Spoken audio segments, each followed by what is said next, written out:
Come with us on a journey into the unknown, the unexplained, and the unbelievable. We will test your senses and challenge your beliefs. A world where science and religion clash. Or do they? You will meet real people and hear real stories, but you will not believe. You will witness strange sights and hear strange sounds, but you will not believe. This is the New England Ghost Project. Welcome to the nightmare. Good evening, everyone. Okay, let's go. There we go. I took a selfie with the audience, so I thought that was great. Okay. With all our listeners. So, anyways, you're listening to Ghost Chronicles Next Generation. I am Ron Kolek, your host, the gatekeeper of the realm of the unknown, unexplained, unbelievable. Because it doesn't really matter, because this is the last episode of Ghost Chronicles Next Generation. Really? Is there something you're not telling me? Well, the last one until next time.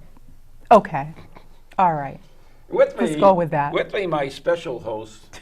She is so kind and gentle, and has been so good to me. I am the luckiest person in the world to have met Miss Anne Kerrigan. That's right. And I love you, Anne. Wow. Anne Kerrigan. You heard it, folks. There you go. So we got a great show. All right. We got a great show today. Come on, be serious now. We without sharing any expense, and we didn't, we brought in the world's most famous and renowned ghost hunter, the professional observer, Steve Parsons. So can we shoot it? We can go 3-shot now there. So there we go. There we are. There he is. Okay, jump right in. That's what he looks like. Completely deviate from our norm. Yep. But that's okay. Well, it's the last show, so maybe I don't it really will care. be the last show. I'm just observing. It's the master in action. Well, welcome, Steve. Thank you. This is his 4th year in a row he's arrived here in the U.S. and You'd think I'd know better by now. I know. Maybe the medication might start working. Spent 4 years in the dungeon. basement of my house. That's frightening. Yes, it Do you is. keep him chained up down there? So we open the door and throw the food down, and there you go. It's yeah. So have you unfriended us yet on Facebook? I'm working on it. We live in hope, don't While we? I was sitting here waiting for the show to start, I had an epiphany. Say that. With no An G. epiphany? You can get cream for that. He's And- not really sure what it is he's saying. I had an epiphany, and Rambling. as I was here, Rambling. I said, I'm going to start all over again. I'm going to unfriend all my friends and have it start a new life. And we all said a unanimous yes. That's a good We idea. agreed. Everybody agrees. We agreed. So, I figure it's got to be better than my past life, so might as well get a new one. And then Steve and I were just going to leave him on set by himself and go have a We pizza could. at Standish. We still could. There's still time. There is still time. I'm game. Hey. There you Yeah. go. Wait a minute, I want to take a picture before All you go. right. Oh, that's good. So, Careful. As- We will. I know we have already introduced Steve as our guest, and we're very Oh, happy you didn't want me that to do he's that? here. You didn't mention Well, that. we usually do cemetery tripping at the beginning. Oh, I didn't get the worksheet here. So, we're going to just take 1 minute from our very special guest, Steve Parsons, Really? parapsychologist and ghost hunter. Yep. And we are going to play Soon to be cemetery in tripping GQ magazine. from Boxford, Massachusetts. Can you roll cemetery tripping, Ripping? please? Please? Help.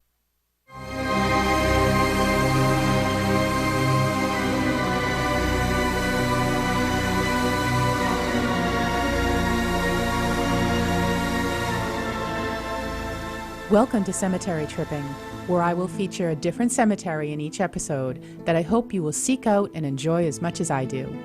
As an avid taphophile, or lover of tombstones, I spend a lot of time in the local New England area in the beautiful and historic cemeteries we have here.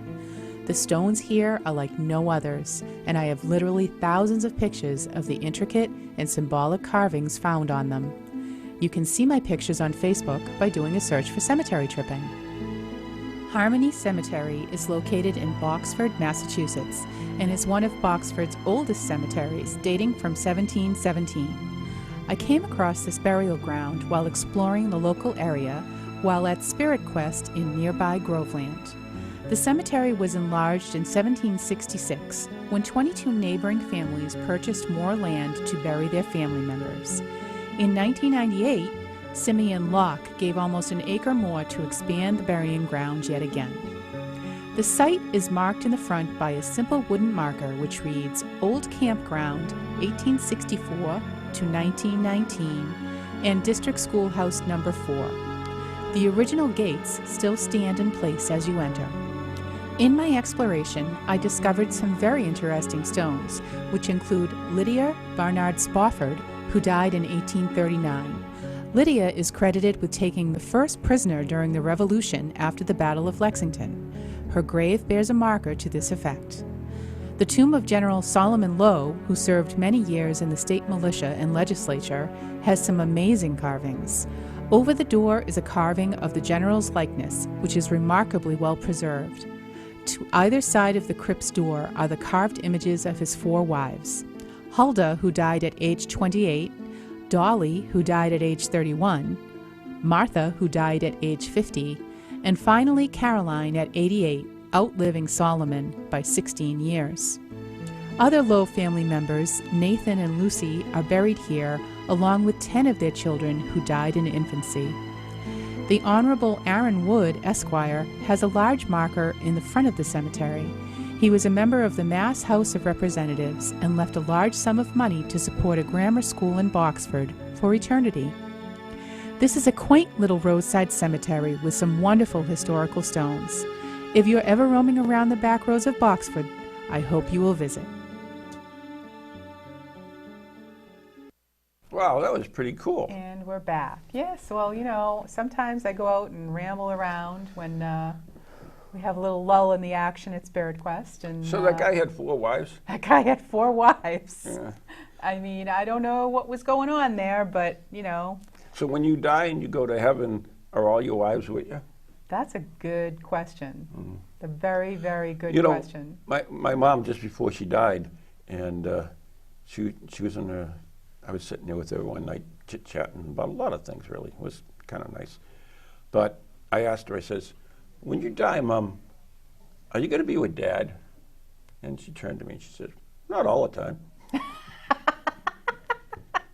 So maybe you Of don't. course not. I don't know. You know, it's heaven. You know, you're going to be able to do what you want. So I speaking don't know. about the afterlife, we have a expert on the afterlife here.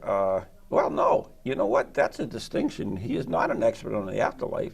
He is a ghost hunter. So The art of having ghost bigged up the hunting. guest, you now put them back down again. Yes.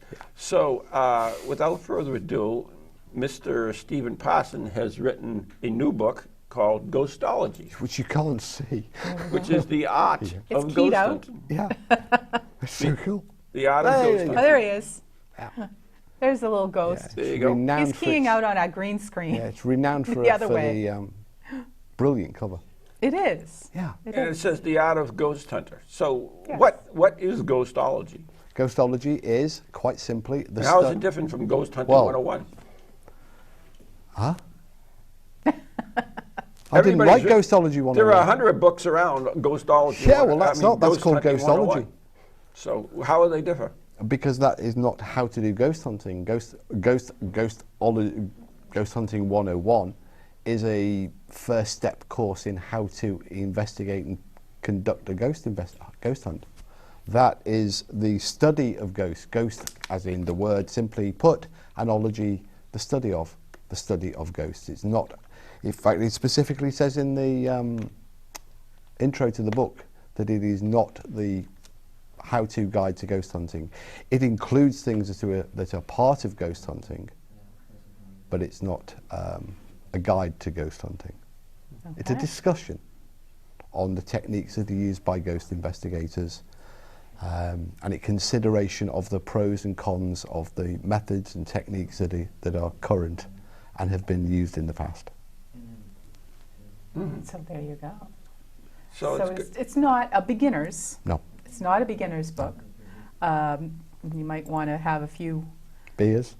beers, a few things under your belt before you Well, tackle. I think it could be read by, when I designed the book, I designed it so that it would appeal to the experienced ghost investigator, to somebody who was merely interested in understanding more about the subject. You know, they'd seen a few shows on TV.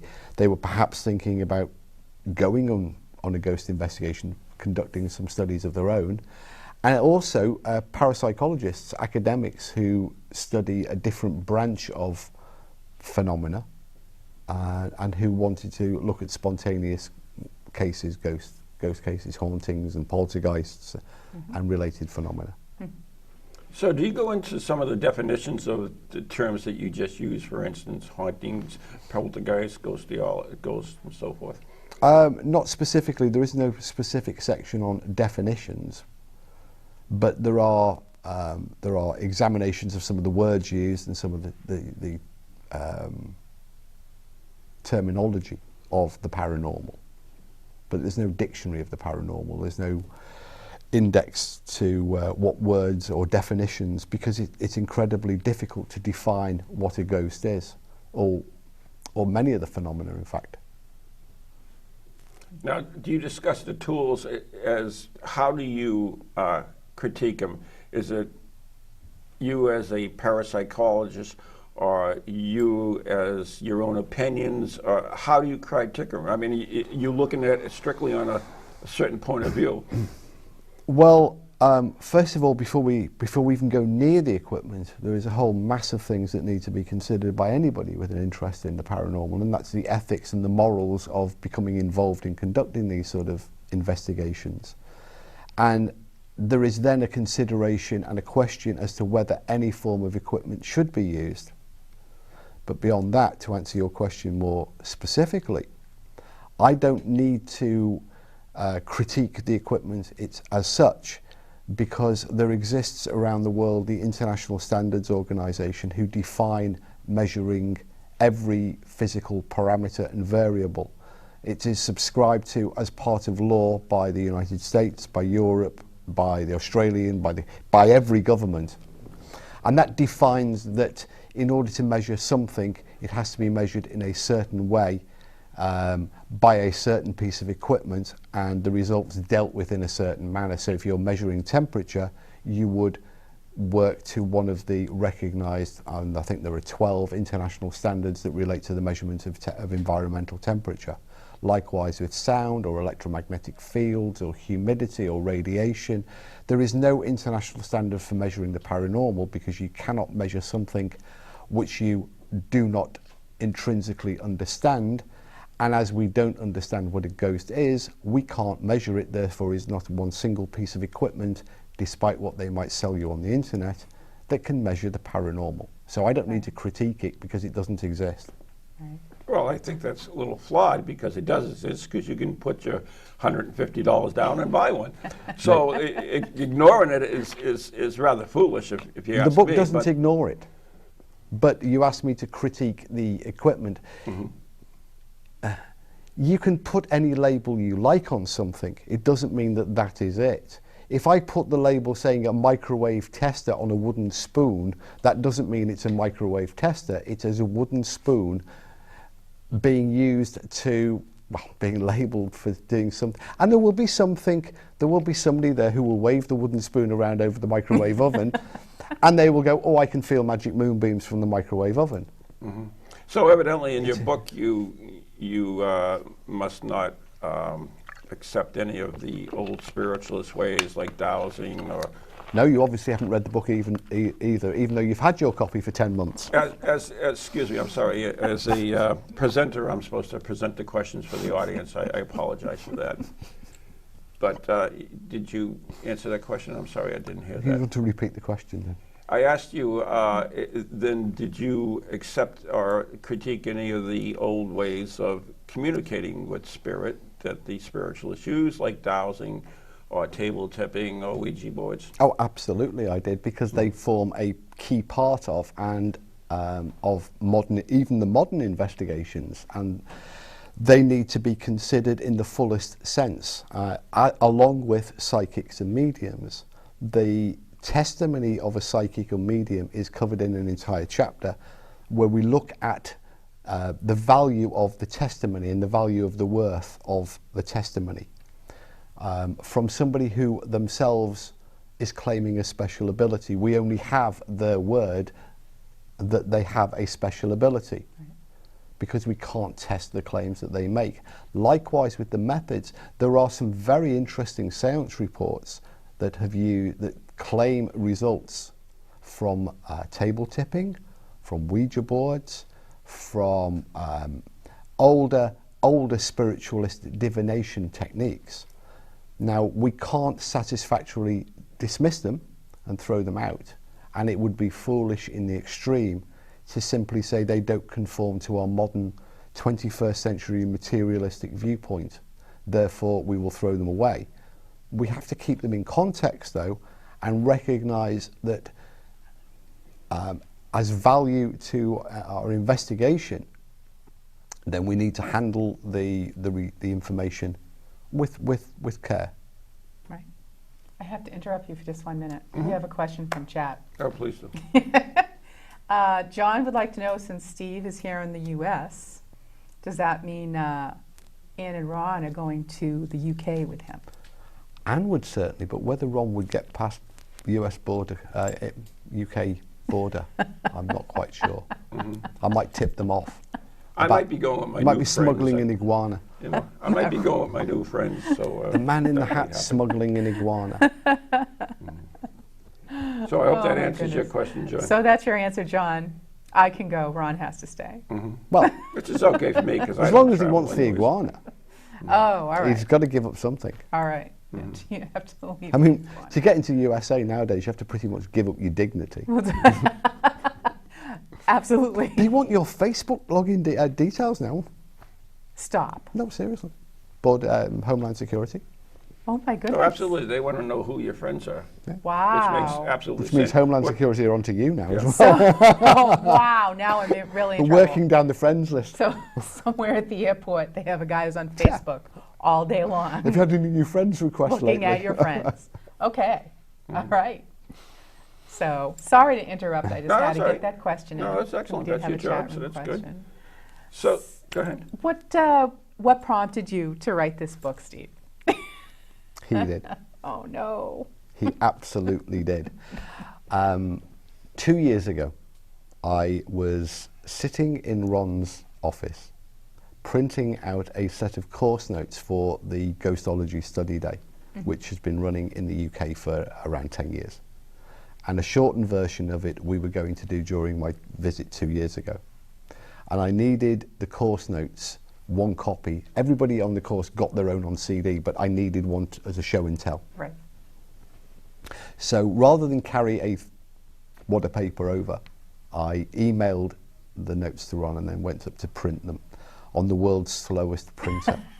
Each page had to be loaded manually by hand, Oh, one no. by one by one. Oh no. Whilst Ron, I think there is a something and moan club that he's president of. Well, he did that the entire time. But at the end of it, he looked at me and he said, "You've just printed out a freaking book." Aha.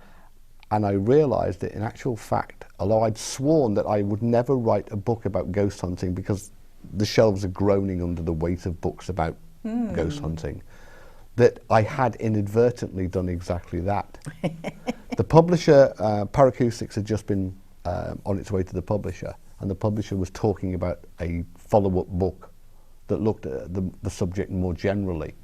And in a flash of inspiration, inspired by the great There you Van go. Helsing, I realised that the core of the book was sitting there, coming out of the printer a page at a time, $1 at a time. $1 at a time. A yeah. tree. Yeah, yeah, and I swear that printer bled. Ron's blood. Oh my God. So, how did you choose your chapters in Ghostology? I followed. First of all, I followed the course, which is a logical progression from what is it at the very start. What starts the process of an investigation? What's the very first thing that takes place? Well, the first thing is the interest, But the first thing in terms of an investigation is somebody has an experience. They see a ghost, they hear a sound, they want an explanation, an answer, an understanding. The next thing is then the development of the investigation. So following the steps, the book followed the logical steps through to its conclusion. And I think also a book must have a little bit of the author in it. I mean, a book that like that can be heavy going. Right. And I do have a sense of humour. I have to have. I mean, come on. Absolutely. Yeah. And there are some anecdotal instances, personal anecdotal instances in the book, and there is also the final chapter, the sort of, which I think, and the cover. I think a book has to have a little bit of personality in it. Absolutely. Mm-hmm. So somewhere in there is some gin and tonic. Not actually sure about the gin and tonic. Does the results Is it of like a scratch and sniff? That would have been a good idea. The last chapter, which I'm not going to mention, but the last chapter came about when somebody suggested that I'd included everything except a cut out and fold EMF meter. Okay. Is this what I'm looking for? No. No. You can look, but that's fine. And But you spotted an interesting picture in the book, didn't you? no, not really. You're not going to mention the picture that you spotted and... No. No? Anyways, the thing I was intrigued by ghostology is that it's not a course on how to ghost hunt. Then what is its value? It's, I mean, if someone wants to learn about ghost hunting, and they would grab one of the Ghost Hunting 101 books. So ghostology, does it have a value to those people? Yes, as I said earlier, it specifically isn't a how-to. Right. But it's not a how not to. It's a discussion and a consideration of all of the different techniques that are represented in investigations. It would be wrong of me, and it's the same with the ghostology course. It would be completely wrong of me to say this is how you hunt ghosts, because to do that would impose values and structure that work for me and work in cases that I work with and work for the team I work with. NEGP, East Bridgewater's Most Haunted, any paranormal investigator out there will have their own group dynamic and their own group beliefs. They must find their own way that works for them. But that doesn't mean to say that they shouldn't have the correct information at their disposal. They don't have to use the information. It's a resource, and it allows people to consider the pros and cons of all of the different techniques: film, photography, digital photography, different sound methods, but also importantly the way that we interact with the witnesses, the way we interact with our group members, and the way we present our findings as well is also there for consideration and discussion. So, I mean, you mentioned several subjects and like photographs, for instance. So you can't not mention orbs, because there are many paranormal people that believe orbs are spirit energy. How do you handle that in the book? Do you even consider that, or is it just totally dismissed? And no, chapter 19 is exclusively dedicated to orbs and a consideration of because there are beliefs of that. I mean, that's part of the problem is we all have our own beliefs that we put into our teams, into our investigations, into all of that thing, into our lives. So it's difficult. And how do you say, okay, if someone believes that a orb is a paranormal being, then how do you handle that? Does it discuss it in there? For instance, if you are, how do you handle it, really? Well, somebody who believes that orbs are paranormal beings is separate from somebody who takes a photograph and then presents it as a paranormal being. Particularly if what they show on the photograph is a clearly recognizable and replicable photographic anomaly. But that is separate from their belief. Now, they may well believe that that's paranormal, but that doesn't mean it is paranormal. People believe the Earth is flat. That doesn't make the Earth flat. Mm-hmm. Truth and belief are separate entities. There has been some very detailed work done that looks at photographic anomalies and the question of, are orbs airborne dust and airborne water and insects and a whole raft of other possibilities, and they have demonstrated conclusively that when it comes to digital photography and the modern view of the orb, then almost invariably, and in fact in all of the tests that have been conducted so far, in 100% of the cases, the anomaly has been down to an unknown photographic issue. However, within the discussion, I also do point out that we have light anomalies which are described as being similar. They are discs of light, and these have been reported here in North America, ghost lights. We have in Wales, where I live, we have the corpse candles. These are clearly not the same phenomena that are described as orbs, and the fact that the two look alike doesn't mean that they have the same mechanism. So in the discussion, it is worth pointing out that we can comfortably repeat and explain those orbs that appear and are presented on digital photography. But that doesn't mean that every light anomaly is therefore not paranormal and debunked. I mean, we discussed this earlier, and that we hear so many ghost groups say, I know that orbs are dust particles, insects, water vapor, in 99% of the cases, but I caught this great orb that shows absolutely paranormal activity. And they back it up by turning around and saying, we've had the picture analysed. Right. By who? Well, and you say, that's when it falls apart. By our group's resident photographic expert. Well, what did he do? Well, he tinkered with it in Photoshop. Well, he tinkered with it in Photoshop. That's also true, very, very true of EVP. I was going to get to EVP, but if you'd like to bring up that. Well, in terms of the surety of, or the presentation of evidence of electronic voice phenomena, they will present you with a recording that they often have enhanced. Enhanced usually means playing around in with an audio editing program to the point where you can pretty well get it to say anything you want. And then just to make absolutely certain that people know that the demonic voice is telling you to get out, you subtitle it. Power of suggestion. We have another question from John. Is there any way to actually prove an orb is paranormal? No.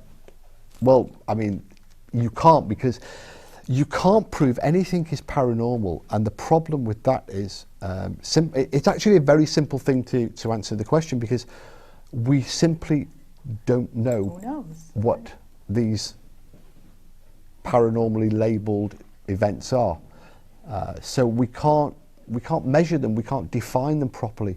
One of the first chapters in Ghostology is actually what is a ghost. Now, I know our mutual friend Richard Felix has written an entire book with the same title, and which we both contributed to. And I had to get my free copy of Richard's book from you. I'll have to get hold of Richard when I get home. But nonetheless, you want him to sign it. What is a ghost is one of those questions that is, if you look at the Oxford English Dictionary, there is a definition of a ghost. But it automatically presupposes that the ghost is a returning dead person. So the person who wrote the definition for the Oxford Dictionary has imposed their own belief upon it. In general speech, we all know what we mean when we say, I've seen a ghost. But that doesn't mean to say that it is always the same phenomena that we're experiencing. Parapsychologists like our friend Cal Cooper would have you believe that these represent the results of hallucination, of an enfeebled mind, that it is something psychological. Psychics and mediums would have you believe that it is a discarnate entity or a demon or something else that's outside of us and is able to communicate or trying to seek to communicate or possess us. The truth is we just don't know. Right. You know, what we do know for certain is that ghosts exist. Ghosts exist because people have experiences that they can't explain and that for the most part we can't explain. Right. In that we are able, Richard Felix again uses this, we can explain 80% of things. That's a made up statistic. He just pulled that statistic out of his, I can't say that word, but it gives it some credibility. Smart. Yeah. We can't explain any of it, but we can explain a lot of people's experiences. Now, whether they choose to accept that explanation because it conflicts with their belief is a different thing. Right. So, I have a question. oh, okay, Another my question. apologies. This one's from Stephen Scott. Hey, Stephen. When it comes It's all to ganging up on me. evidence presentation, does Steve feel that the age of internet uploads are affecting the collection of potentially valid evidence by just putting too much nonsense out there? I think I'm really, really lucky because I started ghost hunting with parascience over 23 years ago, long before the days of the internet, long before the days of social media, Right. long before the day we could bury our mistakes, in some cases literally. But what that meant is that we could go along to an investigation and there was no pressure on us to produce anything. We could take our time, that we could take away the results, take away the photographs and the recordings. And because they were analog, we had to wait for things to be developed and we had to wait till we got home to listen to things. And it would take us many, many weeks, months before we were ready to discuss or present what we'd found. We were under no pressure to present our evidence to anybody but the person who said, can you come and take a look at our property, or can you help me with the experience that I've had? Nowadays, with social media led, the social media led world, you know, we have selfies even imposing into television studios. There is a pressure, a tremendous pressure on groups to push their evidence out there. A group forming now, the first way that they form is to think of a cool name, set up a Facebook page and start collecting likes, often, and set up a YouTube channel, often before even they've ever been near a haunted building. Don't forget the matching t-shirts. Oh, and the fleeces and matching t-shirts. But there is a weird rush that takes place on a Sunday morning. Sometimes it's actually changing as social media changes. But it used to be on a Sunday morning, there would be a competition between groups to get their EVP and cool ghost photographs onto Facebook as quickly. At no point, there is no time between the picture taking and the presenting. There can be no interpretive stage where they've sat back and gone, what is the cause? And yet you see we examined every possibility. You didn't. And the fact that you can't explain something doesn't mean that it's unexplainable. It could just mean that you haven't looked properly. What's even more interesting, certainly in the last year, is the pressure on groups and investigators has ramped up again, because groups are now able via Periscope and via Facebook to conduct their investigations and present their evidence live, Right. in real time, with absolutely no chance whatsoever to consider where the evidence has come from, what it means, how does it relate to other things within the case. And I'm really, really glad I started out back then, because it allowed me, it's like with this America's Got Talent, you have musicians who started off playing the clubs and pubs and having rocks and tomatoes, or is it tomatoes in America, whatever, thrown at them, and they learnt their craft. Right. And you have Simon Cowell's creations who have one song and then they're writing their autobiography. But the world perceives them as expert musicians, as already the top of their tree. And it's rather the same in terms of social media. I think there is an awful lot of tremendously talented investigators who exist in groups and teams. I think that they are unfortunately being misled by the pressure that's applied to them by social media, and also the misinformation resources. And I recently presented a paper to the Society for Psychical Research in London at their conference a few weeks ago, where I said to them that I think that they should shoulder a great deal of responsibility for some of the situation, because parapsychologists and the venerable organisations who have got an enormous resource and archive of information going back 150 years have completely disengaged with the amateur investigators and spontaneous cases, and consider them a branch of, I almost care in the community science. Mm-hmm.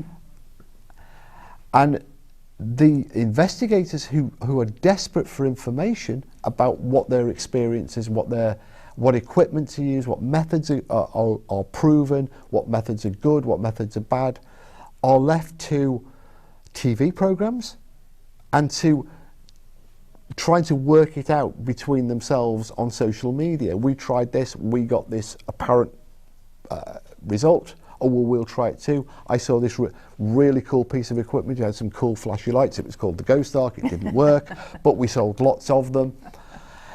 Instead of being able to look back at 150 years of sound research, where many of these methods and techniques have been examined in detail, and some of them have been found to be highly beneficial, mm-hmm. and others have been found to be highly questionable, they haven't. It's like the history has been forgotten, because partially they're not looking, right. And the societies, the American Society for Psychical Research, are not engaging.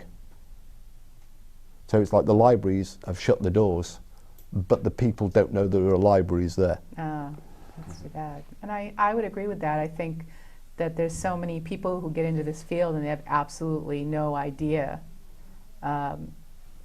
what's past, what's come before them. If someone was going into ghost hunting now, what would you recommend, besides reading Ghostology, what would you recommend, what's their starting point for reference? Well, their first starting point nowadays, we have to recognise, will be the internet. It has to be the internet, because everybody turns to the internet.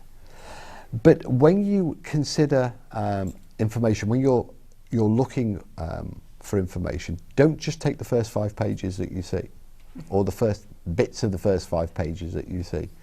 Look for articles that support consider your own personal opinion.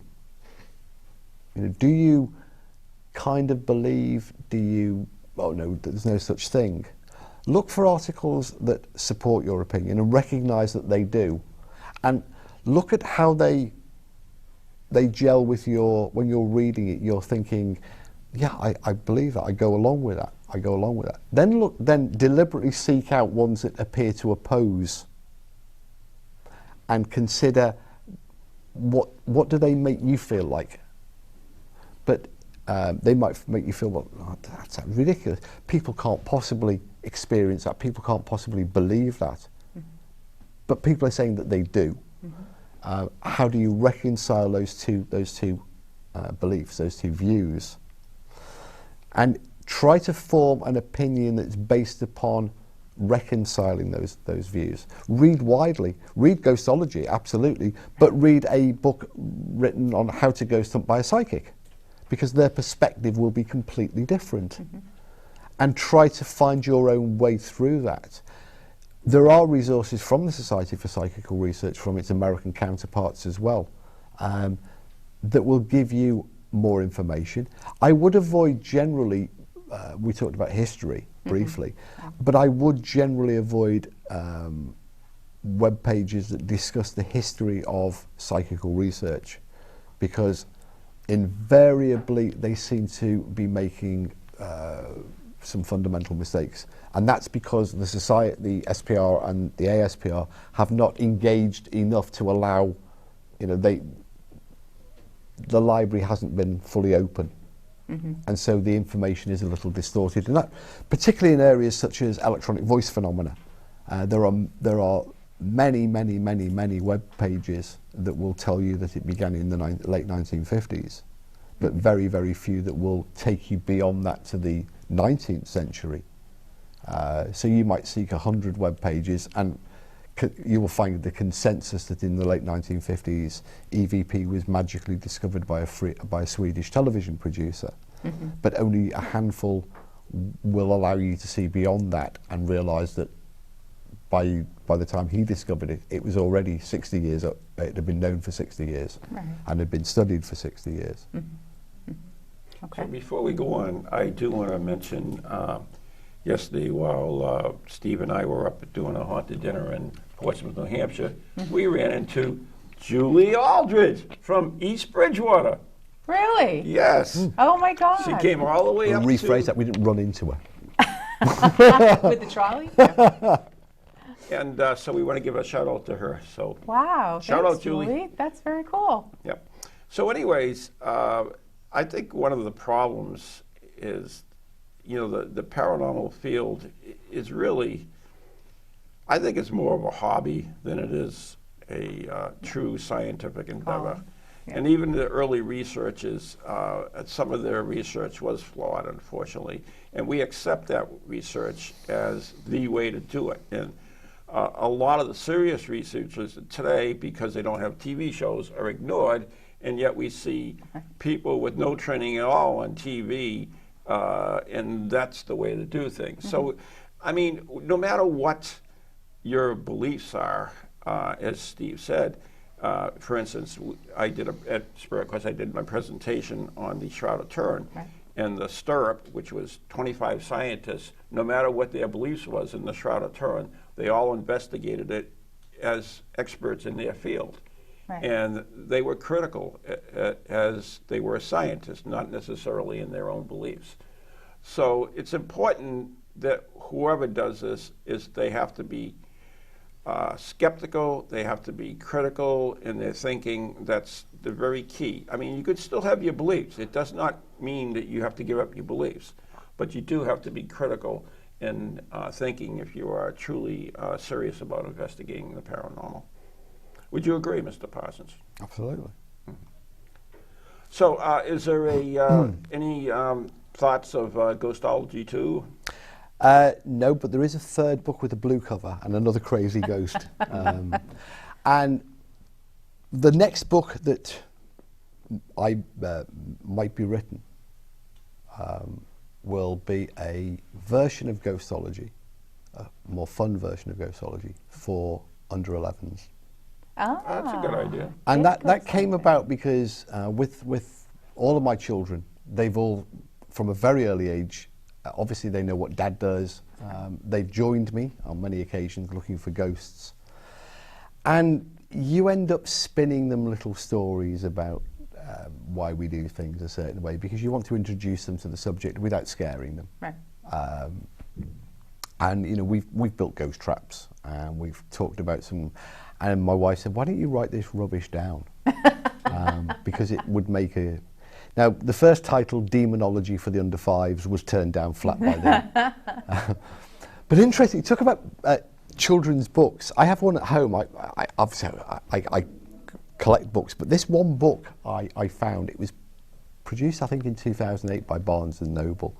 Somebody out there will have another copy of it, but they're incredibly rare because they were pulled from the shelves, certainly in the United Kingdom. This book was a ghost guide and loosely based upon the adventures of Harry Price and the Society of Psychical Research, a little bit of Arthur Conan Doyle. Without naming any of these names, they were clearly influential in the book. Wow. And it was a fantastic hardback book with pull-out bits and these fold-outs, and the last 2 pages was a fully pull-out, fold-out Ouija board. With, For under 5? with under 8s. Under 8? With a card planchette and instructions on how to contact the dead. Oh my It didn't last goodness. very long I before can it was pulled from the shelves. I can imagine Well, that. in reality, I mean, that's not such a crazy thing because Parker Brothers been building Ouija boards for 150 That's years. true. We had the so- Barbie Ouija board, Well, Barbie right? Ouija, they were all based. I mean, they had the little stories for the girls, the little questions for the girls and Yeah. so forth. So it's not an unusual thing. And several years back when we signed with our book agent, they also had another book that they were pushing, which was, I can't even remember the name of it, but it was written by Patrick Burns, Molly Gibson, and Darkness Dave. And it was basically ghost hunting for teenagers. So there are some books out there that are absolutely. addressing the younger generation. Oh, of course. In fact, there are already ghost hunting guides for the very young. You know, there have been. In fact, we've managed to buy 1 or 2, and these are for kindergarten ages. They are very simplistic. They're basically saying. There's one that we used a lot with my youngest, and that is it a ghost? And then they show that you look at the cutout through the hole and know it's a bird, or it's a tree wrapping on a window, or it's to stop the scare factor. But I find that there are often discussions on social media about children on investigations, and most public investigations and ghost hunts specifically ban anybody under the age of 18. Right. And they say that this sort of thing is completely unsuitable for under 18s. Now, I've always been mindful of the fact that in a lot of domestic situations, the children themselves are amongst those having the experiences. That's true. And then to exclude them from developing an understanding, or excluding yourself from hearing their perspective. My daughter had been in many haunted buildings from the age of 4. Always, obviously, parent was there and obviously in a safe situation. However, she had a very different perspective, and I'm not talking about the children being psychic, but she would say things that adults would consider or think twice about saying, and she would just say things as they were. Right. There was no. Adults tend to consider what they're about to say before they say it. Right. And an example of that before was the pausing before saying some words. Children don't. So when Helen had said, "I've just seen a," and then described something, it was very different than an adult would describe it. And it was a refreshing and interesting perspective on some of the places that we were visiting. That's true. And- I mean, children have that honesty. And they don't. And a different outlook on the world. Yeah, definitely. They see That's true. things not through psychic eyes, but they see things in a very different way than adults. Right. You know, they don't have to respect the conventions that adults have to respect. And so I've always advocated that if the situation is safe, then I've never objected to children being involved in the investigation process. And involving my own has meant that as they've grown up, they're not afraid of the boogeyman. They're not afraid of ghosts. That's good. And that they will, my wife tried to prank my 5-year-old by sort of tapping and rapping. And he said, "Mummy, I know it's you because I can see the shadow on the wall behind the door moving." Now, he's clearly thinking, Right. logically, and that removes the fear factor. A lot of children get anxious and stressed Right. And when you get called to, and I have been called to many houses where there are children involved, and the child can really become anxious and stressed about the situation and may have to be removed from the property for a while. If the child is given, treated with, enough to give them an understanding, and they realise it's normal, it's not threatening them, but it's just part of the environment that they're in, they will adapt, often quicker than the adults will. That's true. Now, you brought an interesting fact. You mentioned the fear factor, and that is a huge part of the paranormal. We're not only talking about children, but adults too, that are fearful of whatever this phenomena is.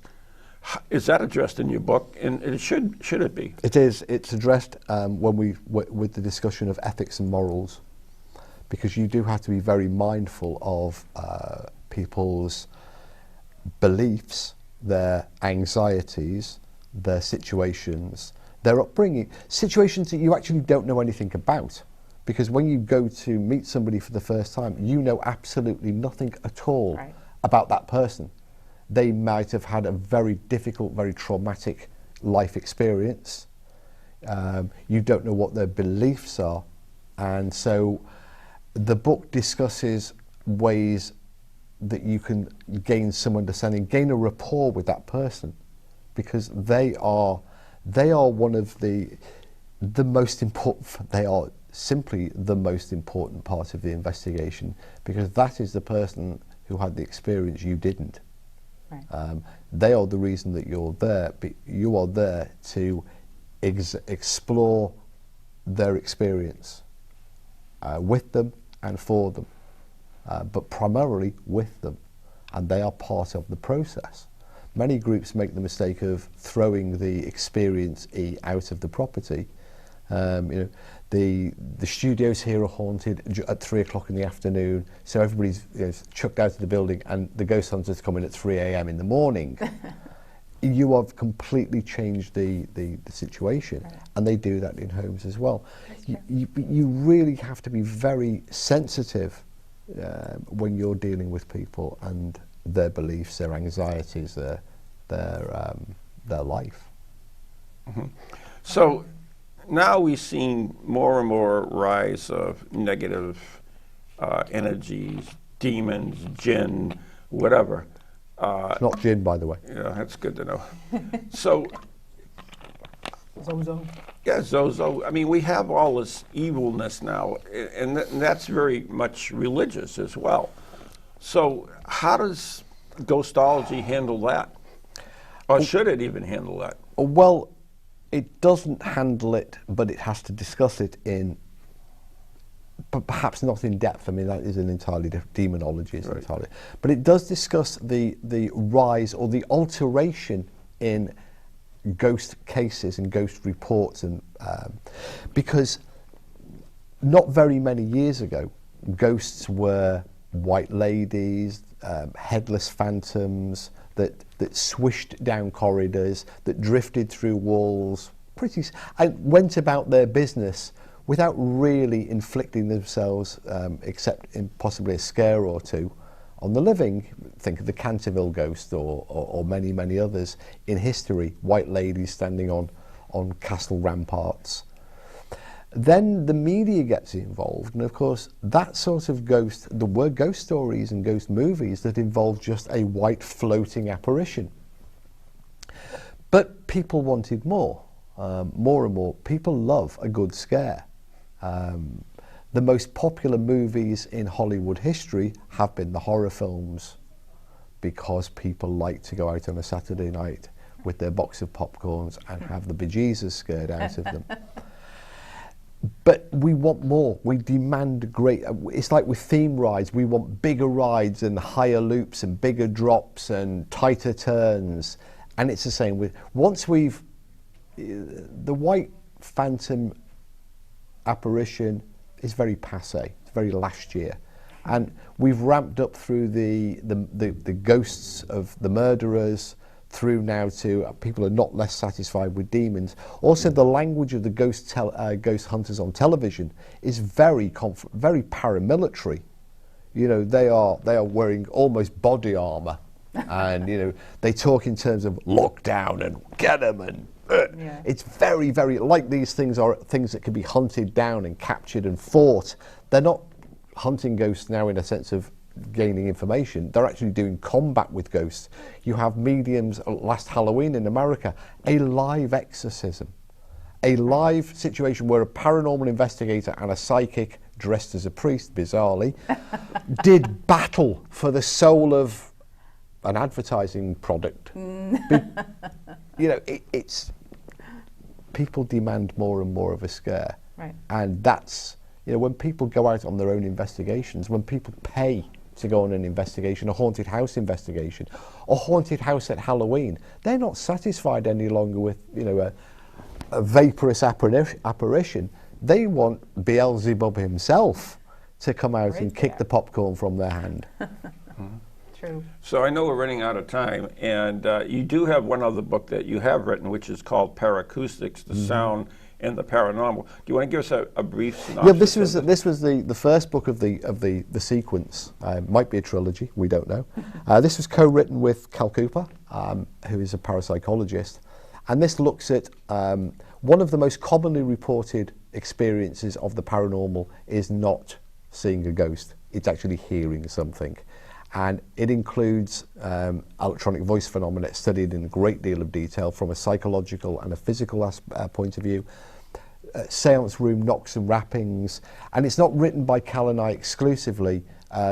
We have gone to the world's leading experts, researchers in those particular, all the different areas of sound relating to the paranormal, and they have contributed chapters to the book. Great. I think that's a very worthwhile book. Which one? The Paracoustic? The Paracoustics as well. I mean, you know, there's so many groups that do EVPs, and Yeah, it's And all one of it. book of many out there. It's worth reading. But as Steve said before, read other books too. Get a feel of what's out there, and you know, decide up your own mind. That's what it really comes down to. It's your own beliefs. Unless you're, you know, doing a research paper for something, then it's really you're out there to try to learn something, and you're going to be influenced a little bit by your own beliefs. So that's take a look at it. Look at both sides of the story and make up your own And they're mind. both available on Amazon. all right. Right, U.S. and U.K. We do have to wrap this up. Steve, if someone wants to get a hold of you or get in touch with you, how do they do that? theghosthunter.webs.com, and Okay. all of the links and things fan out from there. So theghosthunter.webs.com. Excellent. .com or .uk? .com. Okay, .com. very good. Well, thank you so much My pleasure again. for coming and visiting us. That's a yearly event, and we always enjoy it. Might be the last according to Rob. Yeah, it'll be the last. But we have enjoyed it, and thank you so much. Thank you again. Have a good night. And we'll see you next month. Where I traditionally leap off.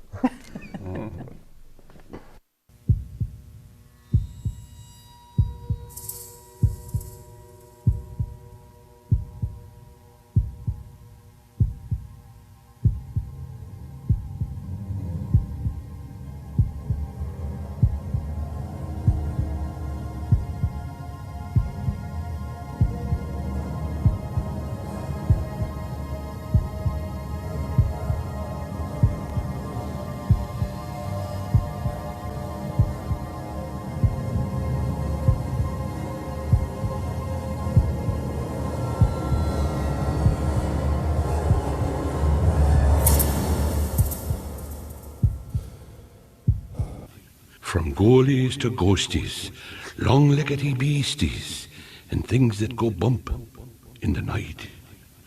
Deliver us, good Lord.